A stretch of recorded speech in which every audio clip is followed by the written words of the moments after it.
Umatake na naman po si Super Ate Amy Marcos. And this time, para bang tinatakot niya ang mga Pilipino sa isang napipintong giyera sa pagitan ng China at ng Pilipinas. Alam niyo, talagang kaduda-duda na po itong si Senator Amy Marcos.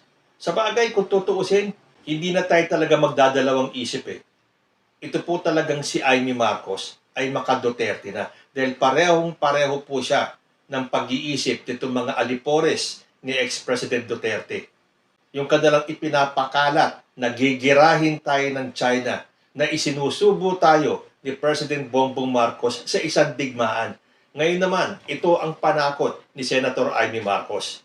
Sabi po dito sa balita sa Inquirer.net, Senator Amy Marcos warned that 25 areas in the country could be targets of a possible Chinese hypersonic missile attack due to the increase in enhanced defense cooperation agreement sites and the brewing tensions in the West Philippine Sea. O nakita nyo nga naman, kung si President Bongbong Marcos ay laging dinidifuse itong mga chismis na magkakagera. Ito naman kanyang kapatid na si Amy Marcos, yun pa talaga ang ibinabalita.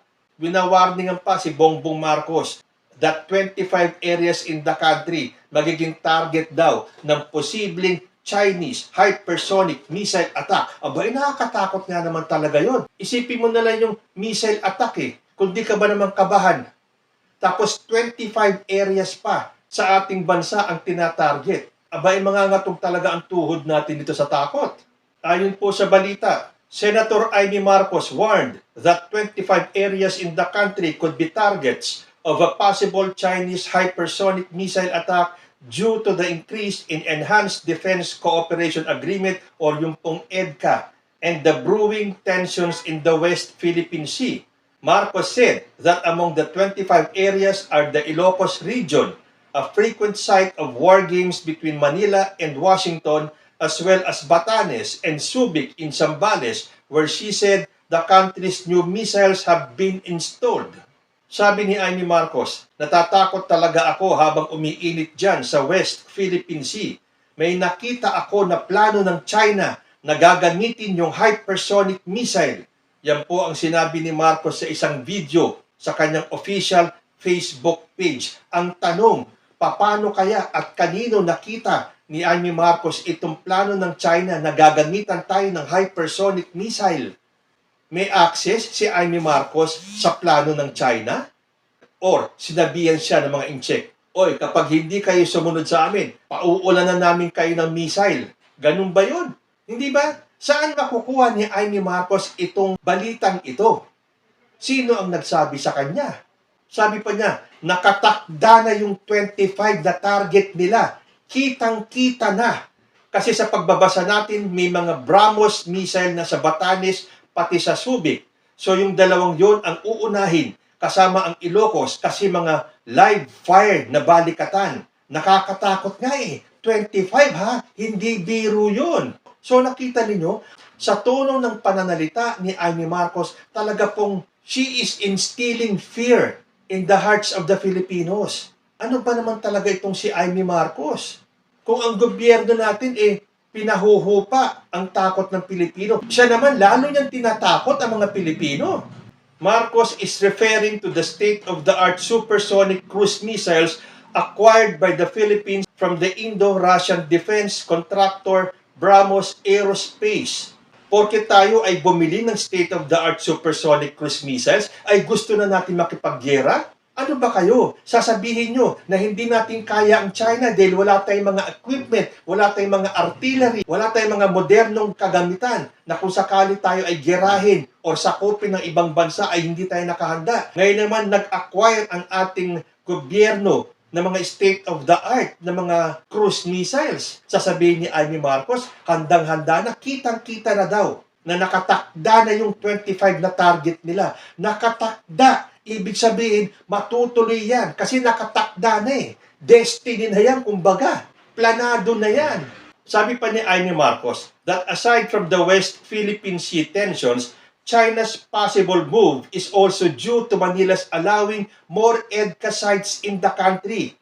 Aminin natin ang problema talaga Dahil sa tingin ng China, talagang kumampi na tayo sa kalaban nila. Nagbigay tayo ng 17 na base militar sa pakiwari nila, yung EDCA sites. Talagang mainit ang ulo nila, sabi pa ni Amy Marcos. So ano ang gustong gawin ni Amy Marcos? Yumuko tayo sa China. Hindi ba? Anong klaseng pag-iisip ito? Dahil ang problema daw talaga, sa tingin ng China, tayo ay kumampi na sa Amerika. So ang gusto ni Amy Marcos, ang kakampihan natin ay ang China. Unang-una, bakit tayo kakampi sa isang komunistang bansa? Hindi naman tayo komunista. Tayo po ay isang God-fearing country. Ang komunista ba? May Diyos? Hindi ba wala? So salungat hindi talaga tayo po pwedeng yumuko at makiayon at bumigay na lang sa kagustuhan ng China. So nakita ninyo itong pahayag ni Amy Marcos? Dahil sa tingin ng China, tayo daw ay talagang kumampi na sa kalaban nila. So, sino ang China para turuan tayo kung sino ang gusto nating kampihan? Kung sa tingin ng ating gobyerno, hindi tayo aanib dyan sa mga komunistang yan, bakit nila tayo didiktahan? Bakit sila magagalit? Tayo ba ay nasa ilalim ng China? So what kung mainit ang ulo nila? Yun ang kinatatakot ni Amy Marcos, na umiinit ang ulo ng China dahil hindi nila mapasunod si President Bongbong Marcos sa mga kagustuhan nila. Pero ang gusto ni Amy Marcos, tulad ng kagustuhan ng kampo ni ex-President Duterte, tayo ay yumuko at tayo ay magpaalipin sa China. Kung ano ang sabihin nila, susundin natin. Kung ano ang inutos sila, susunod tayo. Ganun ba ang gusto ni Amy Marcos? Mas gusto nilang tayo ay kumampi sa mga komunista. Kung ako ang tatanungin, ako lang to kung papipiliin ako sa dalawa, sa Amerika talaga ako kakampi. Dahil kahit papano, naniniwala pa rin ang mga Amerikano sa Diyos. Hindi tulad ng China. Wala silang pinaniniwalaan na Diyos. At isa pa ngayon na sila ay isang communist country. Although sa sinabi ni Amy Marcos na nagbigay na daw tayo ng 17 EDCA sites, sabi naman po dito, contrary to this claim, there are only 9 identified EDCA sites in the country today. So, saan nakuha ni Amy Marcos yung impormasyon na meron ng 17 EDCA sites? Kung di ba naman talagang ginugulo ninyo isipan ng tao, nagtatanim kayo ng takot. So ano ngayon kung may EDCA rito? Kailangan natin ipagtanggol ang ating bansa. At dahil maliit na bansa lang tayo, aminin nyo man o hindi natin kaya ang China. So, kailangan natin humingi ng tulong sa outside forces. At marami na po sila na handang tumulong sa Pilipinas kung sakaling masiraan ng ulo ang China at tayo ay girahin. Wala po tayong choice unless gusto ninyo na tayo ay maging bahagi ng China. So, ang tanong, saan po nakuha ni Amy Marcos yung balita? Sino kaya ang nagsabi kay Amy Marcos that there is an imminent attack?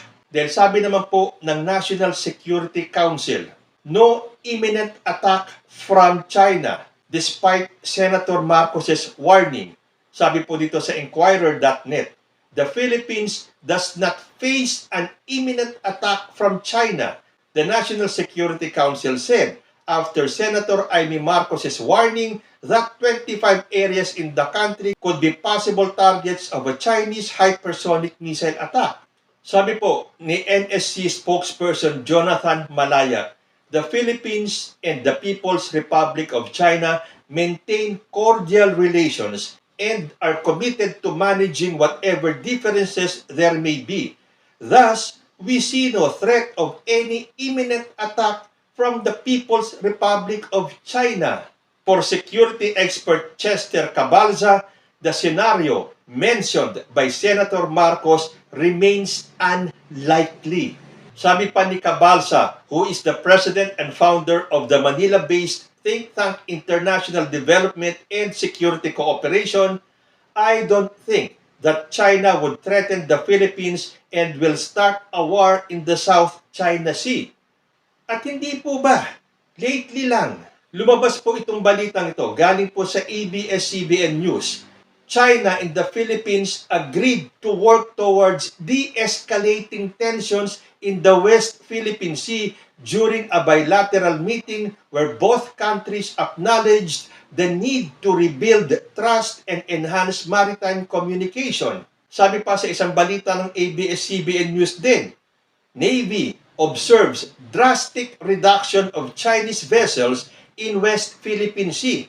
So pagkatapos po magkaroon ng bilateral meeting between China and the Philippines, nabawasan po yung mga Chinese vessels sa WPS. Sabi po rito, the Philippine Navy reported a drastic reduction in the number of Chinese vessels in the West Philippine Sea from 129 to 95 in the week leading up to July 1.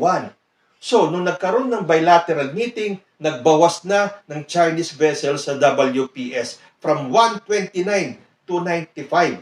Ibig sabihin, kung ayaw natin ng gera, ayaw din naman ng China na magkaroon ng gera. So ano tong ginagawa ni Senator Amy Marcos? Imminent daw. Nakatakda na daw ang pag-atake sa atin sa 25 areas sa Pilipinas. So anong paniniwalaan natin? Yung bilateral meeting na parehong nag-agree ang Pilipinas at ang China na i-de-escalate nila ang tensyon dyan sa West Philippine Sea. O itong si Amy Marcos na kung sino man ang nagbalita sa kanya that there will be an imminent attack ng mga missile sa ating bansa. Paano nalaman ni Amy Marcos yung balitang yon nang hindi alam ng ating National Security Council? At meron pong isang mas nakakatakot na balita dito. Ito po ang balitang mas nakakatakot pa diyan sa sinasabi nilang magkakagera daw sa West Philippine Sea. Ayon po dito sa balita, Senator Amy Marcos may be included in PBBM admin Senate slate. Naku, patay na. So kahit na anong pagkontra ni Amy Marcos sa ating administrasyon at kay President Bongbong Marcos, isasali pa rin siya sa admin slate para sa 2025 elections. Talaga nga naman namamangka sa dalawang ilog itong si Senator Amy. Sabi po dito, even though it seems that the presidential sister and PBBM do not agree, Senator Amy seems to possibly be in the 2025 Senate slate of Marcos admin. This is because of the plan that the Nacionalista Party or NP will also form an alliance with the Partido Federal ng Pilipinas or PFP. Senator Amy is a member of the NP and they will probably run for the Senate election in 2025. Pero alam nyo, kung ako lang si Amy Marcos at panay din lang ang kontra ko sa aking kapatid na si Bongbong Marcos, hindi na ako magpapasama sa administration slate. Mahihiya na ako sa sarili ko. Pero siyempre, nasa sa atin pa rin po naman yung mga boboto. Alam na po natin kung anong ating gagawin. Diyan natin makikita kung talagang isinuka na nga ng mga Marcos loyalist si Amy Marcos. Para mapaniwala tayo na si Amy Marcos mahal pa rin ng mga Marcos loyalist, nasa top 3 dapat siya itong darating na eleksyon. Pero kapag siya ay bumaba na ng 7, 8, 9, 10, 11, 12, ibig sabihin, ibinasura na nga siya ng mga Marcos loyalist. Abay, mas nakakatakot po itong balitang ito kaysa sa ipinapakalat ni Amy Marcos na tayo daw ay aatakihin na ng China. Ako, mas natatakot ako sa balitang ito na mapapasama pa rin si Amy Marcos sa Senate slate ni President Bongbong Marcos. Kayo po, ano ang masasabi ninyo? Comment lang po down below at magbabalik ang usapang Tito Manny. Diyos ti Agnina.